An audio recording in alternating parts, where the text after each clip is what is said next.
ઘણું બધું થયું, પણ જે હતું એ જૂટવાયું એની થોડીક વાત આપણે કરવા માંગુ. 17 વર્ષ પહેલા ખેડૂતોને વીજળીના કનેક્શનો વર્ષ 6 મહિનામાં મળી જતા અને 1000-1500 રૂપિયામાં વીજળીના કનેક્શનો મળતા હતા. મારા ખેડૂત ભાઈઓ અહીંયા આવ્યા છે, 10 વર્ષથી કનેક્શનોની અરજી કરી છે, એક કનેક્શન આપ્યું નથી.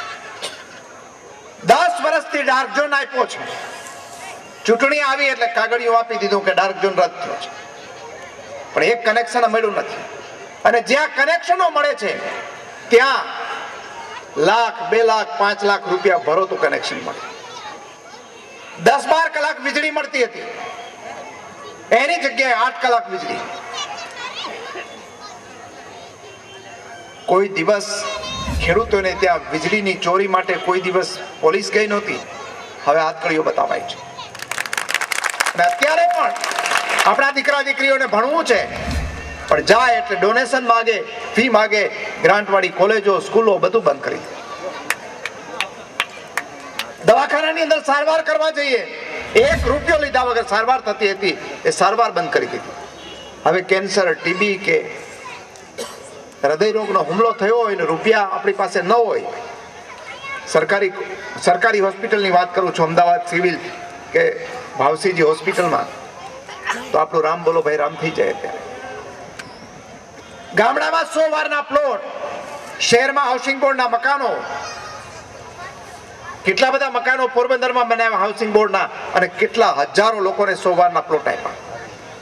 હવે 100 વારના પ્લોટ બંધ અને હાઉસિંગ બોર્ડ તો સમૂળગું બંધ કરી દીધું. ગામડામાં રહેવા માટેની જમીન નહીં, શહેરમાં મકાન નહીં. ભણી લીધા પછી નોકરીઓ મળતી હતી, નોકરીઓ બંધ. અત્યારે 10 લાખ યુવાનો નોકરી વગરના બેકાર છે. પેટ્રોલ અને ડીઝલ આખા હિન્દુસ્તાનમાં સૌથી મોંઘામાં મોંઘો અહીંયા, એટલા માટે કે અહીંયા સૌથી વધારે વેરો, ટેક્સ અહીંયા લેવાય. 100 રૂપિયાનો ડીઝલ કે પેટ્રોલ લ્યો, એમાં 26 રૂપિયા તો રાજ્ય સરકાર લઈ જાય.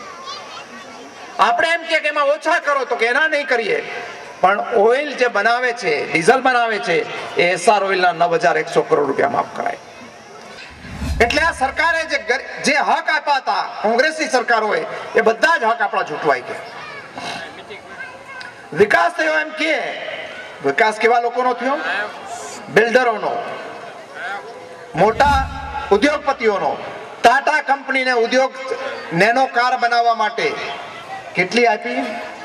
33,000 કરોડ રૂપિયાની રકમની સહાય. 33,000 કરોડ. આખા હિન્દુસ્તાનનું, આખા રાજ્યનું બજેટ કેટલું? 1 લાખ કરોડ. એમાંથી 3જા ભાગનું એક જ ઉદ્યોગપતિને. આપણા ભાગમાં શું રહ્યો કયો તો ખરી? 1,45,000 કરોડનું કરજ રહ્યું આપણા ભાગ. એટલે આ સરકાર છે મોટા ઉદ્યોગપતિઓની, કરોડપતિની સરકાર છે.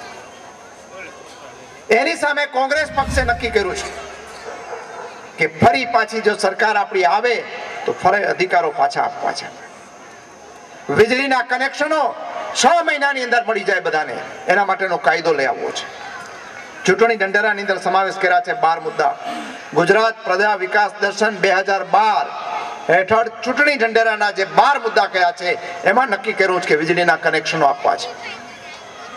હોસ્પિટલની અંદર સારવાર મફત નથી મળતી, એની જગ્યાએ કોંગ્રેસ પક્ષની સરકાર આવે તો 250 પ્રકારની દવાઓ મફત. હૃદય રોગ, કિડની અને કેન્સરની સારવાર છે, જેના પૈસા ના આપી શકે એના માટેની વ્યવસ્થા. પેટ્રોલ ડીઝલ આખા હિન્દુસ્તાનમાં મોંઘામાં મોંઘું છે, એના કરતા પડોશી રાજ્યમાં કરતા સસ્તું થાય એટલો વેરો ઓછો કરવાનો. અત્યારે તો આપણે ભણવા જઈએ છીએ, ડોનેશન આપવું પડે, ફી આપવી પડે, એની જગ્યાએ આપણા દીકરા દીકરીને કોલેજમાં ભણવા જવાનું થશે, એની પાસે ફી નહીં હોય તો રાજ્ય સરકાર છે વિદ્યાનિધિ બનાવીને એને બધાને